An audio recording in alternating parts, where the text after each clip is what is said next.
আসসালামু আলাইকুম। তোমাদেরকে একটা গল্প দিয়ে আজকের এই গাইডলাইন সেশনটা বা গাইডলাইনের ভিডিওটা শুরু করি। গল্পটা হচ্ছে আমার অ্যাডমিশন টাইমের।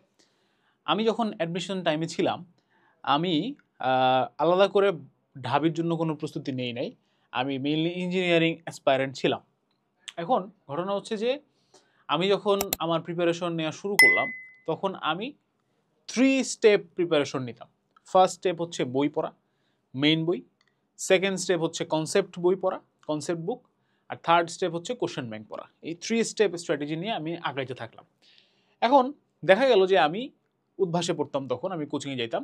কোচিংয়ে পরীক্ষা দেওয়ার সময় আমি দেখতাম যে কনসেপ্ট বুক আর কোশ্চেন ব্যাংক এখান থেকে আসতো অ্যারাউন্ড 60% কোশ্চেন বা এরকম অ্যারাউন্ড এরকম। আর বাকি 40% কোশ্চেন আসতো আসমান থেকে, মানে আসমান থেকে নাজিল হইতো, এরকম মনে হইতো আমার কাছে। ঠিক আছে, কোত্থেকে আসছে আমি কিছু বুঝতে পারতেছি না। তো এতে করে কি মনে হলো যে আচ্ছা, তাহলে আমি যে প্রথম যে স্টেপটা আমার মেইন বই রিডিং, এটা আমি কেন পড়তেছি তাহলে? এটা তো আমার কোনো কাজেই লাগতেছে না। তো তখন আমি কি করলাম, প্রথম স্টেপটা বাদ দিলাম।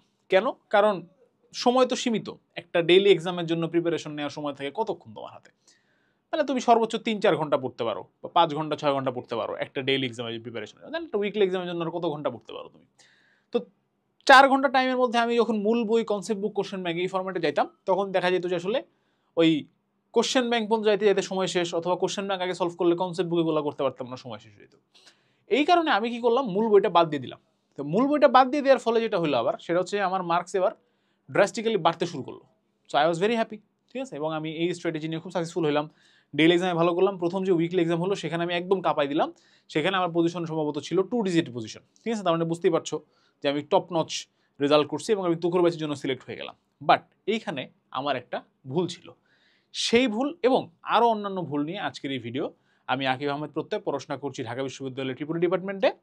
চলো শুরু করা যাক অ্যাডমিশন সিজনে যে সেরা 5টা ভুল আমরা করে থাকি সেটা। তো প্রথম যে ভুলটা, সেটা হচ্ছে যে অনলি শর্টকাটস ভিত্তিক পড়াশোনা। এটা অনেক কমন। মানে অ্যাডমিশন সিজনে আমরা মনে করি যে শর্টকাটের সিজন, এবং তোমরা ক্লাসেও চাও যে ভাইয়া একটু শর্টকাটে দেখান, শর্টকাটে দেখান, শর্টকাটে দেখান। তোমরা কেউ আসলে কষ্ট করতে চাও না, বা তোমরা কেউ আসলে ইনডেপথ পড়াশোনা করতে চাও না। যদি অ্যাডমিশন সিজনে আসলে ইনডেপথ পড়াশোনা করার সময় না। ইনডেপথ পড়াশোনা করার জন্য তোমাকে 2 বছর সময় দেওয়া হয়েছিল, সেখানে তুমি হয়তো করো নাই। এখন তুমি এসে যাচ্ছ যে ইনডেপথ আমি পড়াশোনা করবো না ভাই, আমি এখন হচ্ছে ধুস ঠুস ঠাস কিছু শর্টকাট পড়ে একদম কাঁপাই দিব। ঠিক আছে, যেমন এরকম একবার আমার সাথে হয়েছিল যে আমি একটা অফলাইন ক্লাসে অ্যাডমিশনের ক্লাস নিতে গেছিলাম। তা আমি ওদেরকে বোঝাচ্ছিলাম হচ্ছে বিপরীত ত্রিকোণমিতিক ফাংশন। তো তোমরা যদি কেউ আমার বিপরীত ত্রিকোণমিতিক ফাংশনের একাডেমিকে ক্লাস দেখে থাকো, তাহলে দেখবা যে আমি বিপরীত ত্রিকোণমিতিক ফাংশন যখন পড়াই তার আগে বলি যে বিপরীত ত্রিকোণমিতিক ফাংশন কি আসলেই একটা ফাংশন? এই প্রশ্নটা করি, কারণ এটার ব্যাখ্যা আছে, সুন্দর খুব ব্যাখ্যা। মানে বিপরীত ত্রিকোণমিতিক ফাংশন আসলে সবসময় ফাংশন না।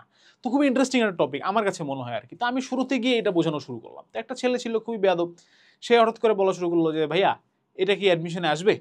তো আমি বললাম যে না, আসবে না, এটা কখনোই অ্যাডমিশনের কোশ্চেন হবে না বুয়েটের, যে বিপরীত ত্রিকোণমিতিক কি ফাংশন, ফাংশন কি আসলেই ফাংশন কিনা। তো বললো যে ভাইয়া তাহলে আমি এটা কেন পড়তেছি। সবাই খুব হাসলো যে হে ভাইয়া আর কি একদম মানে সেই লেভেলের একটা বার্ন দিল। ঠিক আছে, খুব তাহলে তোমাদের এখনকার যত যুগ যাচ্ছে আর কি, তোমাদের জেনারেশন তত বেশি আর কি স্যাভেজ হয়ে যাচ্ছ তোমরা। ঠিক আছে, টিচারকে একটা বার্ন দিয়ে ফেললাম। এই কমেন্ট সেকশনে অনেকে বার্ন দেয় অনেক ধরনের, ভালো লাগে। ঠিক আছে, যেমন অনেকে বলো যে ক্লাসের ডিউরেশনের বা ক্লাসের দৈর্ঘ্যের চাইতে হচ্ছে ভাইয়ার প্রস্থ বেশি, এরকম বলো। ঠিক আছে, আমিও হাসি, আমিও হাহা দিই, সমস্যা নাই, ইটস ওকে। বাট ঘটনাটা হচ্ছে যে এই যে আমি তখন কি করলাম, যে আমি বললাম আচ্ছা ঠিক আছে, তোমাদের যেহেতু এত ইনডেপ পছন্দ না, আসো আমরা ম্যাথ করা শুরু করি। টাইপ 1 থেকে কতগুলো টাইপ, বিপরীত ফাংশন মনে করো 15-16টা টাইপ হয়, সবগুলো টাইপ করে আমি ক্লাসটা শেষ করে দিলাম। এতে করে কি সমস্যা হলো, যে বিপরীত ত্রিকোণমিতিক ফাংশনের আসল জিসটা কিন্তু ওরা পাইলো না। ওরা পাইলো অনেকগুলা শর্টকাট, ওরা পাইলো অনেকগুলা ফর্মুলা, ওরা পাইলো অনেকগুলা টাইপ এবং কোয়েশ্চেন স্ট্রাকচার, যে কোয়েশ্চেন স্ট্রাকচারগুলো ভর্তি পরীক্ষায় এসেছে।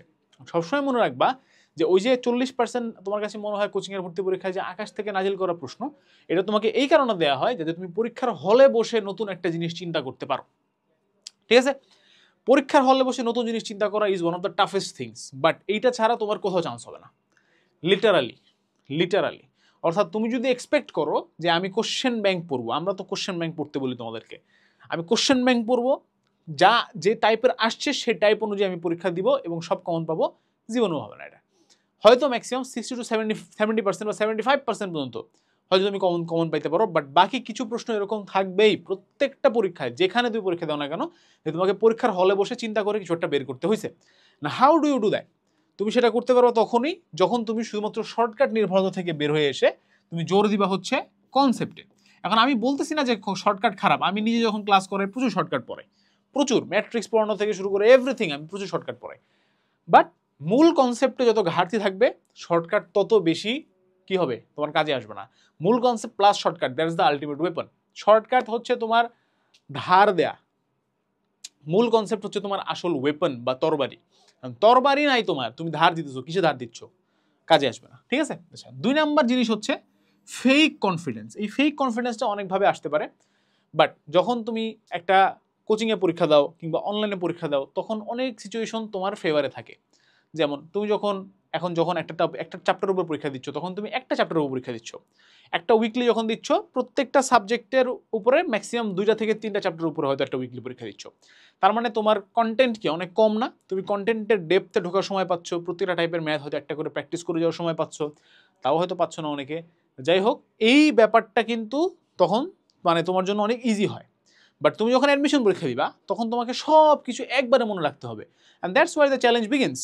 তোমার কাছে বাসায় বসে পরীক্ষার প্রশ্ন দেখে মনে হচ্ছে অনেক সোজা, বাট যখন তুমি পরীক্ষা দিবা তখন তুমি দেখবা যে এইটা কোন অধ্যায়, এটা মনে করতে তোমার 1 মিনিট লাগতেছে। So that's why the problem is, তোমাদের একটা ফেক কনফিডেন্স চলে আসে কোচিংয়ের ভর্তি পরীক্ষা বা অনলাইনে পরীক্ষাগুলো দিয়ে, যে আমি তো মনে হয় পারবো। ঠিক আছে? এরকম আমার অনেক বন্ধু বান্ধব আছে যারা, স্পেশালি মেডিকেলে এটা বেশি হয়, যে টপ 100-এ ছিল আমার একটা ফ্রেন্ড, ঠিক আছে, সে কোনো সরকারি মেডিকেলে চান্স পায়নি। ঠিক আছে? সুতরাং এই জিনিসটা কেন হচ্ছে, কারণ তার মধ্যে হয়তো বা ফেক কনফিডেন্স ছিল এবং হি ওয়াজ অ্যাকচুয়ালি ভেরি কনফিডেন্ট। ঠিক আছে? যে আমার তো হয়ে যাবে, মানে কোনো থামাথামি নেই, বাট হয় নাই আনফর্চুনেটলি। আচ্ছা, তো নেক্সট, মুছে গেছে কেন এখান দিয়ে, আমি মুছে ফেলছি। আচ্ছা, সমস্যা নাই।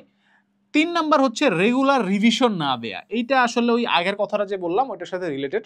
অর্থাৎ তুমি যখন একটা চ্যাপ্টার পড়তেছো খুব ভালো করে, ভেরি গুড, দেন আরেকটা চ্যাপ্টার পড়তেছো, তো তোমার ব্রেইনের ভেতরে কি, এইটা ধরো চ্যাপ্টার 1, এরপরে চ্যাপ্টার 2, চ্যাপ্টার 3, চ্যাপ্টার 4, যখন চ্যাপ্টার 4-এ আসছো তখন চ্যাপ্টার 1 কি অলমোস্ট গন, অনেক নিচে পড়ে গেছে। এখন তুমি যদি এরকম করতা যে 2 চ্যাপ্টার পড়ার পরে আবার চ্যাপ্টার 1 রিভিশন দিতা, 3 চ্যাপ্টার পড়ার পরে আবার এই নিচের 2টা রিভিশন দিতা, 4টা পড়ার পরে আবার নিচের 3টা রিভিশন দিতা, তাহলে কি এগুলার মেমোরিগুলোও তোমার কি থাকতো, তাজা থাকতো। ঠিক আছে? হুইচ ইজ ভেরি নেসেসারি অ্যাডমিশনে। এবং আনফর্চুনেটলি আমাদের দেশের এই কালচারটা নাই, কারণ আমরা কি শুরু করি একটানা গিয়ে শেষ করার পরে গিয়ে আমরা বলি যে আসলে এবার টোটাল পরীক্ষা দিই, বাট এই সুযোগটা স্টুডেন্টদেরকে আমরা দেই না যে তোমরা বারবার রিভিশন দাও। ঠিক আছে? তো এইটার জন্য তোমরা যেটা করতে পারো সেটা হচ্ছে একটা অনলাইন কোর্স কিনতে পারো। অনলাইন কোর্স কিনলে সুবিধা কি, আমাদের ধরো হাল্ক স্ট্রাইক ভার্সিটি ইউনিট একটু প্রমোশন করি, সেটা হচ্ছে যে রেকর্ডেড ক্লাসের সুবিধা কি, যে তোমার মনে হলো যে আমি আজকে একটা ডেফিনিট চ্যাপ্টার পড়তেছি, বাট এই চ্যাপ্টারের আগের চ্যাপ্টারগুলা কি ছিল আমি অলমোস্ট ভুলে গেছি। আমাদের ক্লাসগুলো একদম compact theory class, compact concept class, 14 ঘন্টার ক্লাস না, 2 ঘন্টার ক্লাস। তুমি 2x স্পিডে দিয়ে 1 ঘন্টা দেখে ফেলো, বা পুরোটা ক্লাস দেখারও দরকার নাই, তোমার যে টপিকগুলোতে বেশি সমস্যা, বেশি ফোকাস দেওয়া দরকার, সেই টপিকগুলো তুমি দেখে ফেলো, তোমার রিভিশনটা অটোমেটিক্যালি হয়ে যাবে। ঠিক আছে? সুতরাং এটা একটা সলিউশন হতে পারে। আচ্ছা, এটা ছিল হচ্ছে কোশ্চেন ব্যাংক না পড়া কিংবা ভুলভাবে পড়া। ঠিক আছে? অনেকে আছে কোশ্চেন ব্যাংক সলভই করে না, এদের তো ভাই কিছু বলার নাই, মানে এরা শেষ। ঠিক আছে? কোশ্চেন ব্যাংক সলভ না করলে তুমি শেষ। কোশ্চেন ব্যাংক সলভ করা বাধ্যতামূলক, আবার শুধু কোশ্চেন ব্যাংক সলভ করলে হবে না। আরেকটা হচ্ছে ভুলভাবে পড়া। মানুষ কোশ্চেন ব্যাংক রিডিং পড়ে, কোশ্চেন ব্যাংক কি ভাই মানে তেলাওয়াত করার জিনিস? কোশ্চেন ব্যাংকে রিডিং পড়ার জিনিস? কোশ্চেন ব্যাংকে হুমায়ুন আহমেদের উপন্যাস যে তুমি একবার পড়বা তারপর রেখে দিবা? না রে বাবা, কোশ্চেন ব্যাংক হচ্ছে প্র্যাকটিস করার জিনিস। এইটাই ম্যাক্সিমাম বলাবান বুঝে না। Question bank is made for practice, যে আগের বছর যা আসছে তুমি এবার প্র্যাকটিস করবা। এখন তুমি যদি কোশ্চেন ব্যাংকটা জাস্ট দেখে যাও, তোমার কাছে সব মনে হবে কি সহজ, পরীক্ষায় গেলাম কিচ্ছু পারলাম না। যখন কোশ্চেন ব্যাংক দেখছি ভাই সব পারি, এখন পারি না, আমার কি হইলো, আমার উপরে কেউ কালা জাদু করছে ভাই, পরীক্ষার হলে গেলে কিছু মনে থাকে না কেন, আমার সাথে কি হচ্ছে ভাই, আমি মরে যাব। তোমার মরে যাওয়া উচিত, কারণ কোশ্চেন ব্যাংক তুমি রিডিং পড়ছো ভাই। কোশ্চেন ব্যাংকে রিডিং পড়ে? কোশ্চেন ব্যাংক সলভ করার জিনিস। তুমি একটা কোশ্চেন দেখবা, কোশ্চেনটা কিভাবে সলভ করতে হয় তুমি খাতায় লিখে করার চেষ্টা করবা, পারতেছি না দেন সলিউশন দেখবা। আগেই সলিউশন দেখো রে বাবা, হইলো, মজাটাই তো নষ্ট। ঠিক আছে? আচ্ছা, নেক্সট হচ্ছে আনহেলদি লাইফস্টাইল।